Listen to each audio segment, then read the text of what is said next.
예, 오늘 우리 주시는 말씀 함께 찾도록 하겠습니다. 신명기 5장입니다. 신명기 5장 12절에서 15절까지 보도록 하겠습니다.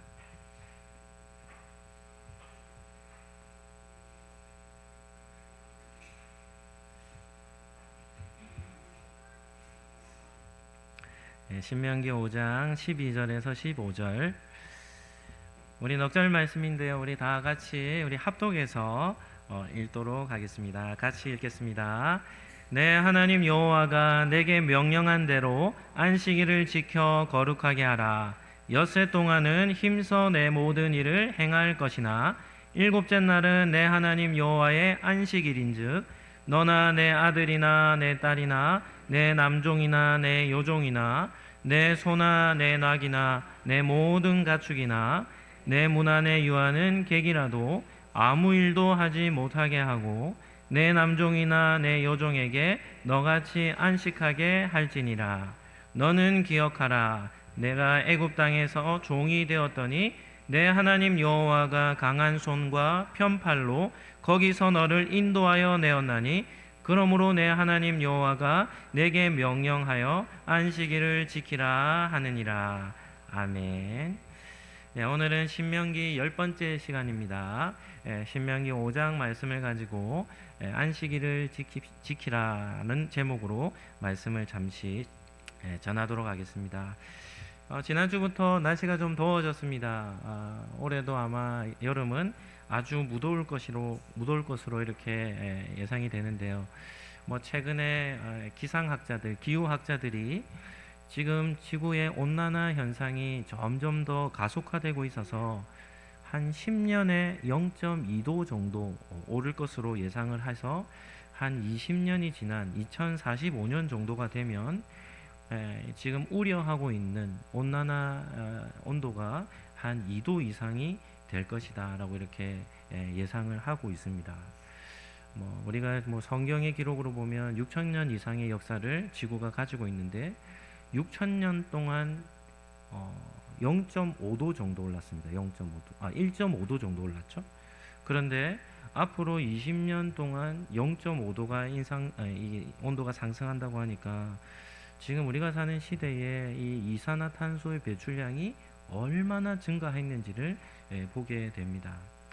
이산화탄소를 줄이는 데는 1등 공신이 무엇입니까? 초목입니다.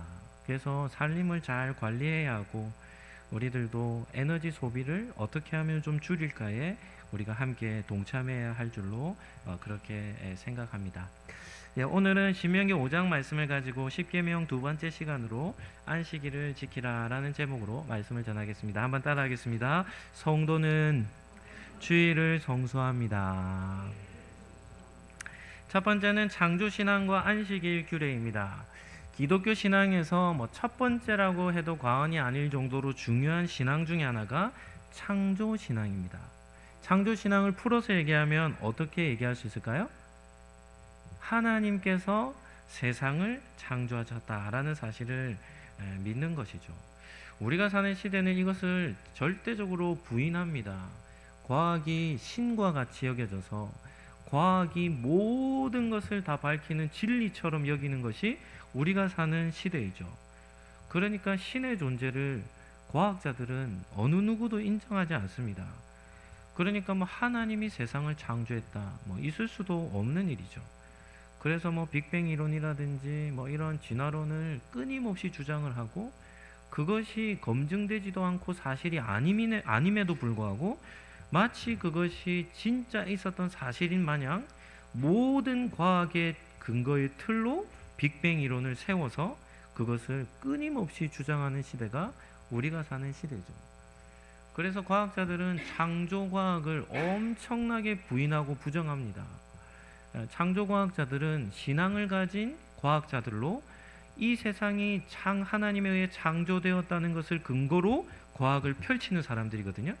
그러니까 일반 과학자들 눈에 창조과학자들은 사이비예요. 과학자들 중에는 이단아 여겨지는 겁니다. 그럴 수밖에 없죠. 왜냐하면 창조과학은 이 빅뱅 이론을 근거하지 않고 하나님의 창조하심이라는 중요한 신학적 관점을 근거하여서 그 주장을 하고 있기 때문입니다. 따라서 우리가 사는 시대에 하나님이 이 세상을 창조하셨다라는 이 창조의 신앙은 너무나도 중요합니다. 과학자들도 다 인정합니다. 원숭이에서 인간으로의 진화는 불가능하다. 당연히 불가능하겠죠. 원숭이는 원숭이고 사람은 사람이기 때문입니다. 그러하기에 이런 진화론에 근거한 이런 과학주의를 우리는 철저하게 주의해야 할 필요가 있고, 아무리 과학이 발전된 시대라 할지라도 우리는 절대 양보할 수 없는 것이 하나님께서 모든 세상을 창조하셨습니다 라고 하는 이 창조의 신앙입니다. 이것이 논리적입니다.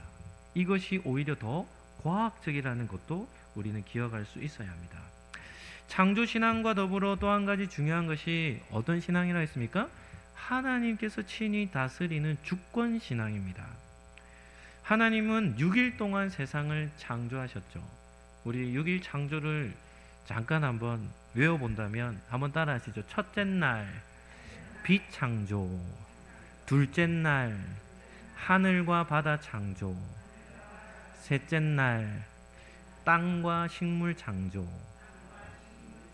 어렵지 않죠? 첫째 날에는 뭘 창조했다고요? 빛 창조입니다. 빛 창조. 둘째 날에는요 하늘과 바다 창조. 셋째 날은요 땅 창조라고 합니다. 땅 창조로 보면 되죠. 물론 초목을 만드셨고요.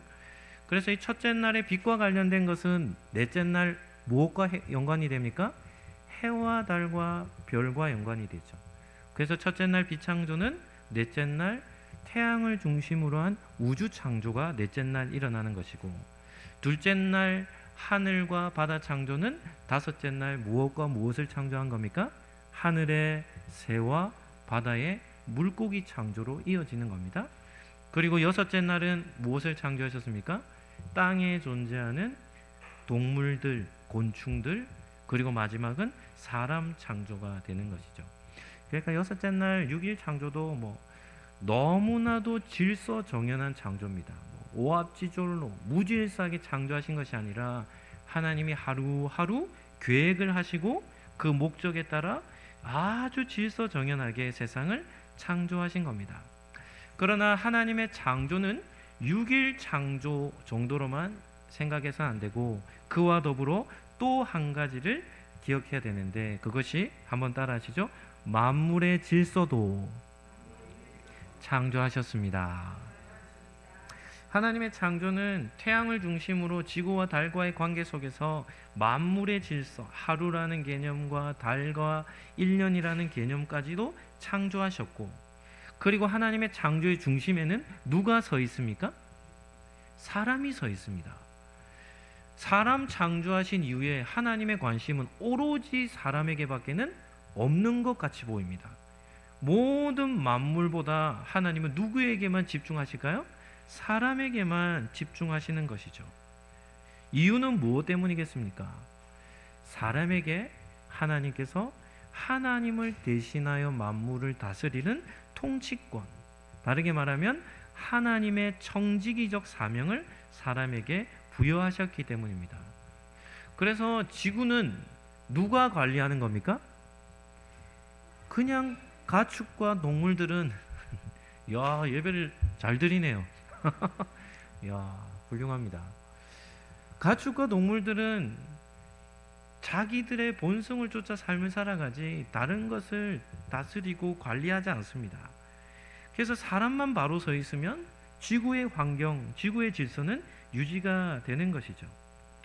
하나님은 아담에게 만물을 다스릴 것을 명령하시고, 그리고 또 한 가지 창조의 질서로 부여하신 규례가 있는데, 계명이 있는데, 그것이 무엇입니까?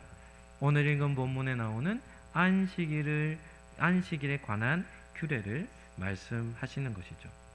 그래서 하나님께서 인류를 창조하시고 가장 먼저 명령하신 규례가 바로 안식일 규례라는 겁니다. 여기에서 중요한 의미가 있습니다. 창조 6일 창조와 더불어 안식일을 대한 규례를 말씀하셨다는 것은, 이 안식일 규례는 창조 근원적인 명령이다라는 사실을 기억할 수 있어야 하죠. 그러니까 이 세상에 존재하는 모든 사람은, 예수님을 믿든 믿지 않든 모든 사람은 7일에 되는 안식일을 지키며 하나님께서 삶을 살아가도록 명령하신 겁니다. 우리가 사는 시대가 어떻습니까? 과학 시대라 할지라도 전 세계 모든 인류가 어떤 주기로 삶을 살아가는가 하면 7일 주기로 삶을 살아가고 있습니다. 이런 것도 참 놀랍죠. 왜 7일 주기인가? 답이 없습니다. 그런데 참 신기하게 성경을 펼쳐서 2장만 딱 1장의 6일 창조를 넘어 2장을 딱 읽는 순간 왜 7일 주기로 모든 인류가 다 살아가는가 하면 하나님께서 7일 주기로 이 세상을 창조하셨기 때문이라는 것을 보게 되는 것이죠. 그래서 모든 인류는 하나님의 창조의 질서를 따라 7일의 주기로 지금도 여전히 모든 인류가 다 그 주기를 따라 살아가고 있음을 볼 수 있습니다. 두 번째는 안식일 규례가 가지는 4가지 의미에 대해서 한번 살펴보도록 하겠습니다. 첫 번째입니다. 한번 따라 하실까요? 하나님께서 친히 본을 보여주셨습니다. 창세기 2장 2절 말씀입니다. 우리 본문을 한번 띄워주시고 우리 같이 한번 읽어보시죠. 창세기 2장 2절입니다. 같이 한번 읽겠습니다. 하나님이 그가 하시는 일을 일곱째 날에 마치시니 3절입니까? 같이 한번 읽어보시죠. 다시 읽겠습니다.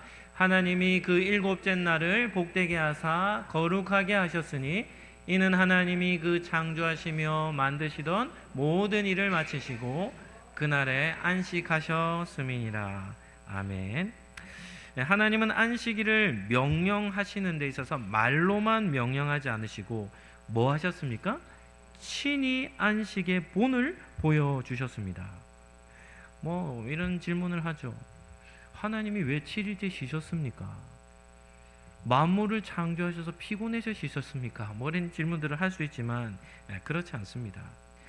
이 7일에 안식하라라는 말은 어떤 개념이 있는가 하면 우리의 삶을 살아가는 삶을 잠시 멈추고 하나님께로 향하도록 하는 그런 안식을 명령하신 것이죠.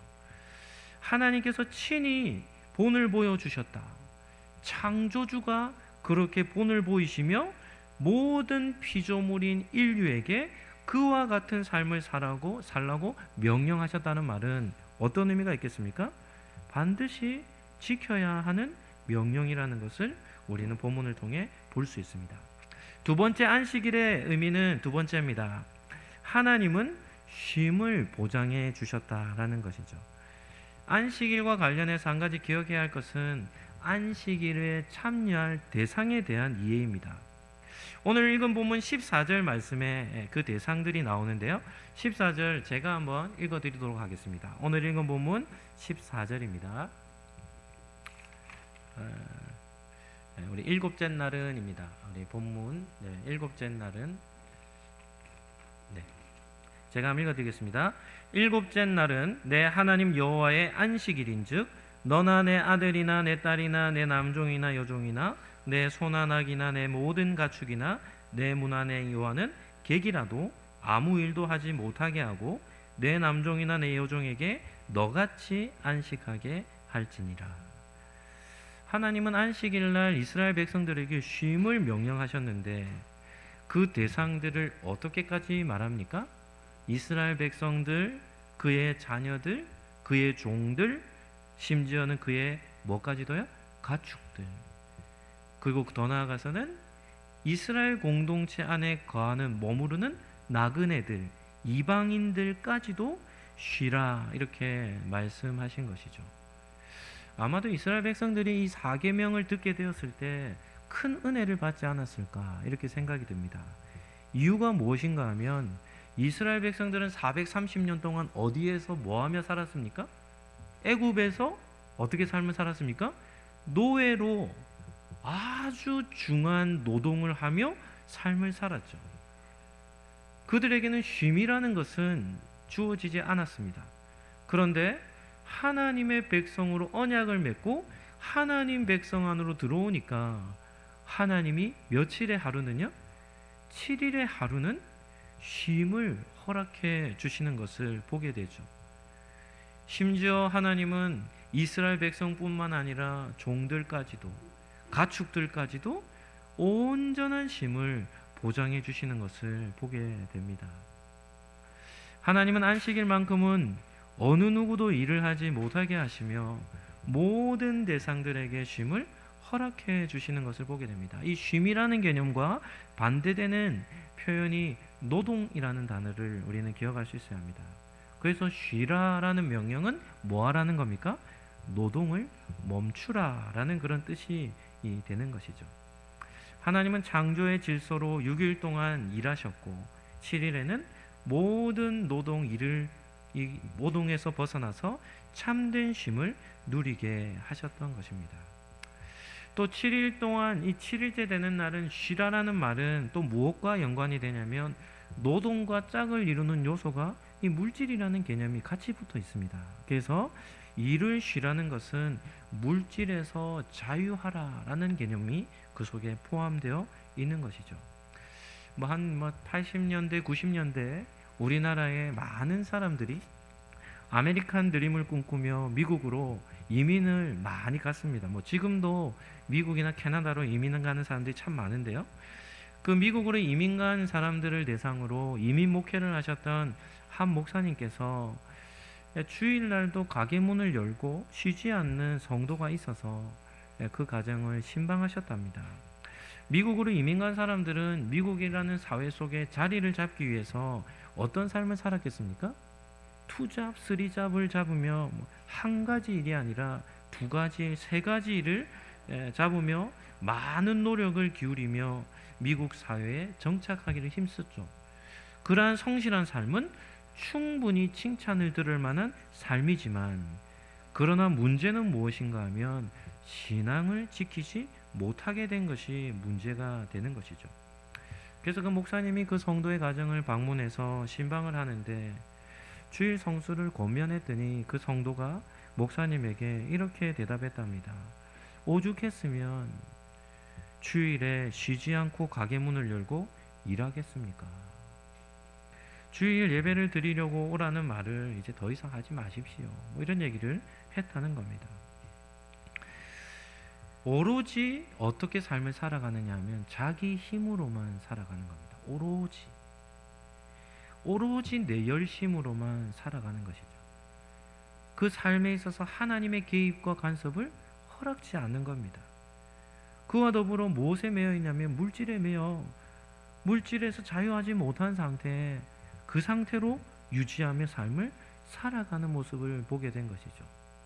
이러한 것은 성도가 살아가는 삶이 아닌 겁니다. 물질에 매인 사람은 결코 주일 성수를 할 수 없게 되는 것이죠.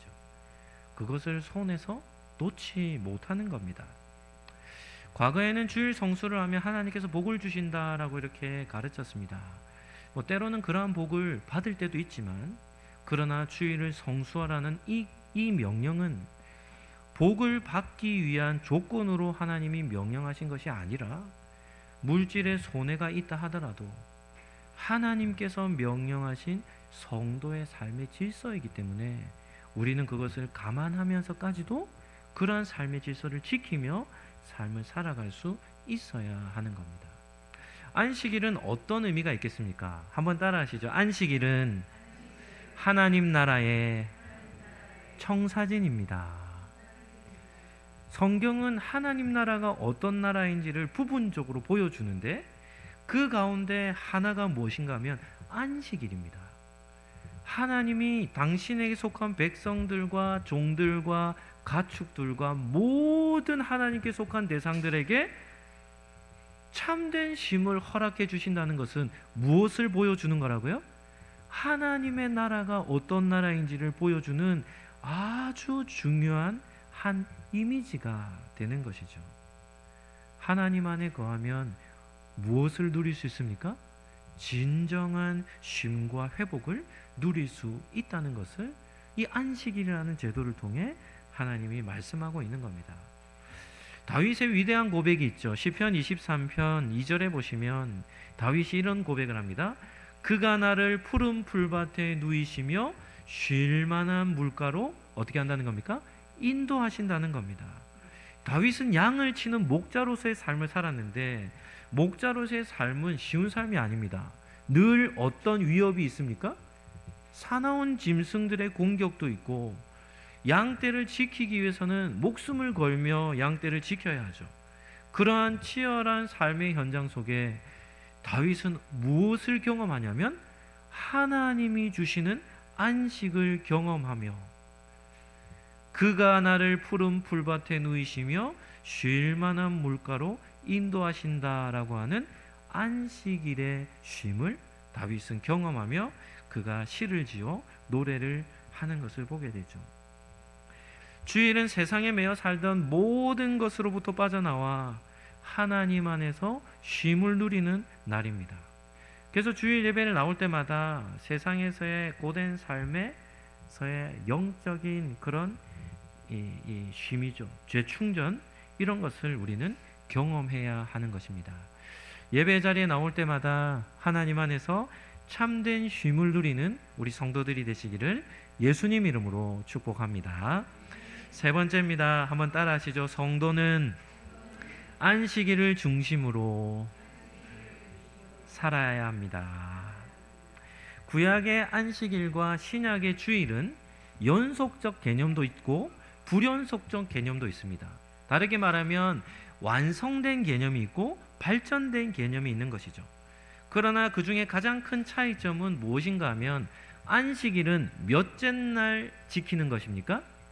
일곱째 날 지키는 것이니까 요일로 하면 무슨 요일이죠? 토요일이 되는 겁니다. 토요일. 네, 안식일은. 그런데 주일은 몇째 날 드리는 우리 지키는 날입니까? 일주일의 첫날인 일요일에 지키는 것이죠. 지금도 제송동이나 이런 데 가면 이단들 중에 제7일 안식교 이런 게 있습니다. 그래서 그들은 어떤 날 예배를 드릴까요? 7일째 되는 토요일 날 예배를 드립니다. 그러니까 이게 신약과 구약의 연계성을 잘 모르는 사람들입니다. 우리가 왜 토요일 날 안식일을 지키던 날을 주일로 바꾸어서 주일을 드립니까? 모든 죄와 사망의 권세를 깨뜨리시고 우리에게 진정한 구원을 주신 날이 무슨 날입니까? 주일입니다. 안식 후 첫날이죠. 토요일이 지난 그 다음 일요일 새벽입니다. 그래서 우리가 주일을 지킨다는 것은 예수님의 구원 사역을 믿고 우리가 하나님 앞에 구원받은 백성됨을 기억하며 예수 그리스도의 십자가의 부활의 그 은혜를 기념하는 날로 우리는 주일을 지키는 것이죠. 안식일의 중심에는 뭐가 있었습니까? 제사가 있었습니다. 그러면 주일의 중심에는 뭐가 있습니까? 예배라고 하는 요소가 그 중심에 자리매김하고 있는 것이죠. 주일을 중심으로 살아간다는 말은 무슨 말인가 하면 성도의 삶의 중심이 주일 예배가 되어야 한다라는 것을 뜻하는 겁니다. 예수님을 알지 못하는 사람들의 삶의 중심은 무엇이겠습니까? 세상 모든 사람들은 어떤 중심으로 살아가냐면 자기 중심으로 살아갑니다. 우리도 그런 말을 하죠. 저 사람은 뭐밖에 모른다고요? 자기밖에 모른다. 그런데 너무 그 사람을 욕할 필요는 없습니다. 이유가 뭡니까? 우리도 그렇게 살아가기 때문입니다. 사람은 다 무엇 중심으로 살아갑니까? 자기 중심으로 살아갑니다. 그런데 이 자기 중심이라고 하는 자기애가 어떤가 하면 지독합니다. 완전 자기밖에는 모르는 것이죠. 주변의 사람들에게는 관심이 없는 겁니다. 이것이 구원받지 못한 사람들이 살아가는 삶의 모습이죠. 그러나 하나님은 성도들에게 시간의 질서, 삶의 중심을 하나님이 잡기를 원하시는데 우리는 내가 원하는 대로 내 중심으로 살아가는 것이 아니라 성도는 무엇을 중심으로 살아갑니까? 주일을 중심으로 삶을 살아가는 것이죠. 건강하게 살아가는 사람들에게는 공통된 특징이 있습니다. 어떤 특징이 있냐면 그 사람의 삶의 루틴이 있어요. 삶의 질서가 잡혀 있어서 규칙적인 삶을 살아가는 겁니다. 그렇게 해서 건강한 삶을 유지하는 것이죠. 마찬가지입니다. 성도에게는 육체적인 건강도 있지만 어떤 건강도 있습니까? 영적인 건강도 있습니다. 이 영적인 건강을 유지하기 위해서 반드시 신앙의 질서가 잡혀야 하는데 그 신앙의 질서를 잡는 첫 단추가 무엇인가 하면 주일 성수가 되는 것이죠. 이것이 우리를 물질주의와 탐욕주의와 자기주의, 자기사랑, 자기애 중심, 세속주의 이런 것에서 벗어나서 올바른 믿음을 갖도록 우리를 도와주는 겁니다. 그래서 제가 예전에 그런 글을 보고 정말 깜짝 놀란 것이 있는데, 어떤 글귀였냐면 이런 글귀가 있더라고요.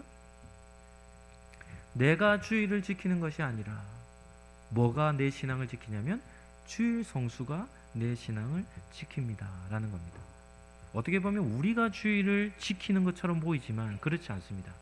우리가 주일을 성수하며 지키면 이 주일 성수가 무엇을 지키는 겁니까? 내 믿음을 지켜낸다는 것이죠. 마지막 네 번째입니다. 안식일은 한번 따라 하시죠. 하나님과 교제하는 날입니다. 성도에게 있어서 가장 중요한 관계는 하나님과의 관계입니다. 삶에서 반드시 확보해야 할 영역이 있다면 그것은 하나님과 교제하는 시간을 우리는 가져야 합니다. 성도라 하는데 하나님과 무관하게 삶을 살아간다면 우리의 관계 속에서 제일 중요한 가장 큰 요소를 빠뜨리고 삶을 살아가는 것이죠. 하나님과의 교제는 우리의 일상생활 모든 영역에서 일어나야 하지만 그럼에도 불구하고 일상 속에서 구별된 영역을 확보해야 합니다. 성도라면 누구나 가장 쉽게 하나님과 교제할 수 있는 시간이 있는데 그 시간이 언제겠습니까? 바로 주일 예배 시간입니다. 우리가 드리는 예배는 다양한 요소가 있어요. 우리가 하나님 앞에 드리는 찬양의 시간이 있고, 공동체, 교회 공동체의 간구를 담아드리는 기도의 시간이 있고, 우리가 가진 것을 감사함으로 드리는 헌신의 시간도 있고, 또 하나님의 말씀을 듣는 그런 말씀을 듣는 설교 시간도 있고, 들은 말씀을 붙들고 그렇게 살아가고자 다짐하는 결단의 시간도 있습니다.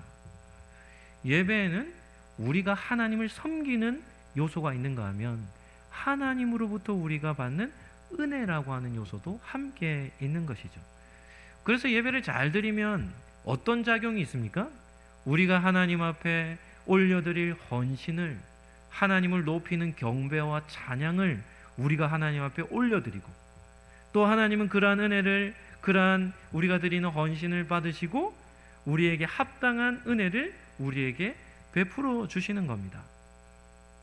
따라서 예배는 시작부터 끝까지 어떤 일입니까?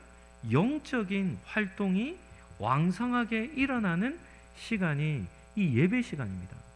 그래서 이 예배를 통해서는 하나님과 교제하는 그런 은혜를 우리가 누려야 하는 것이죠. 그래서 주일날 우리가 이렇게 하나님과 교제하기 위해서는 한 가지 주의해야 할 것이 있습니다. 그게 무엇인가 하면 예배를 방해하는 요소를 잘 차단해야 하는 것이죠.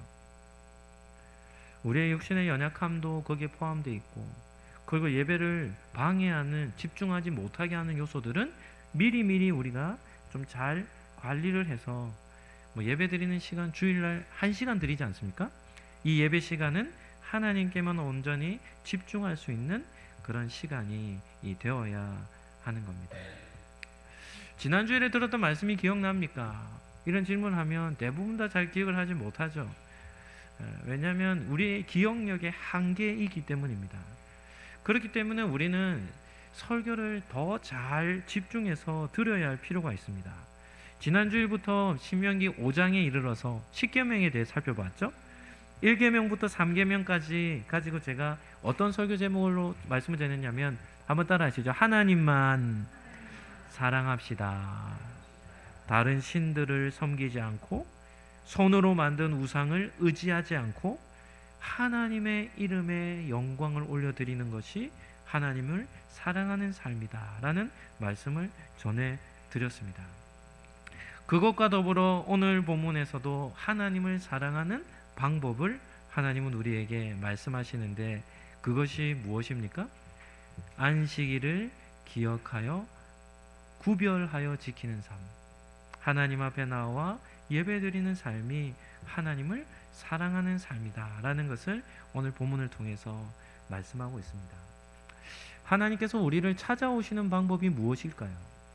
성경을 열어서 많은 믿음의 선조들과 하나님이 교제하시는 장면에 보면 하나님은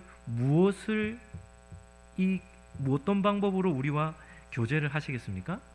하나님은 우리에게 늘 말씀하시는 분이십니다. 아브라함을 부르실 때도 아브라함아 부르시고 약속의 말씀을 주시고, 베델에서 야곱이 여러 가지 근심과 염려 속에 자신의 미래의 불투명함을 가지고 근심하며 고민하며 힘들게 잠을 청할 그때, 하나님은 야곱이 잠이 들 그때를 기다리셔서 무엇을 준비하십니까? 사닥다리 환상을 보이시며 그의 조부였던 아브라함, 그의 아버지였던 이삭에게 약속하셨던 그 약속의 말씀을 야곱에게도 주시는 겁니다. 사무엘상 2장에 보면 어린 사무엘이 성막에서 늦은 시간까지 하나님의 집에서 봉사하며 늦은 시간 잠이 들 때 하나님은 그 어린 사무엘이 잠들 그때를 기다리시고 뭐라고 부르십니까? 사무엘아 사무엘아 하며 그의 이름을 부르시고 그를 통해 행하실 거룩한 사명을 부여하시는 것이죠. 그래서 성도는 하나님과의 교제를, 나는 하나님과 교제하며 삶을 살겠습니다 라고 한다면 성도는 어떤 기관이 깨어 있어야 합니까? 제 귀라고 했죠. 청각이 중요하겠습니다. 육신의 귀로는 부족합니다. 마가복음이나 마태복음, 복음서에 보면 예수님께서 말씀을 가르치시고 이렇게 말씀합니다. 귀 있는 자는 어떻게 하라고요? 들으라는 겁니다. 예수님 주변에는 항상 많은 무리가 따라다녔거든요. 그런데 예수님이 큰 소리로 늘 강론하셨어요. 설교를 하셨어요. 그런데 그 말씀은 무리가 다 듣고는 있었습니다. 다 듣고는 있었는데 그 말씀의 깊은 의미를 깨닫는 의미는 알지 못했던 것이죠. 이것은 육신의 귀가 아니라 영적인 귀가 열려야 함을 말씀하고 있는 겁니다. 제가 예전에도 그런 말씀을 드린 적이 있습니다. 어떻게 하면 주일날 들었던 설교를 오래 간직할 수 있을까? 한 가지 방법이 있습니다. 그게 뭔가 하면 감동을 받으면, 한번 따라 하시죠. 감동을 받으면 기억이 됩니다. 이 감동을 받는다는 말은 깨달음이 있고 은혜를 받는다는 것인데, 영적인 귀가 열려 그 말씀, 그 말씀을 우리가 깨닫고 감동을 받으면 그것이 자연스럽게 기억이 되는 것이죠.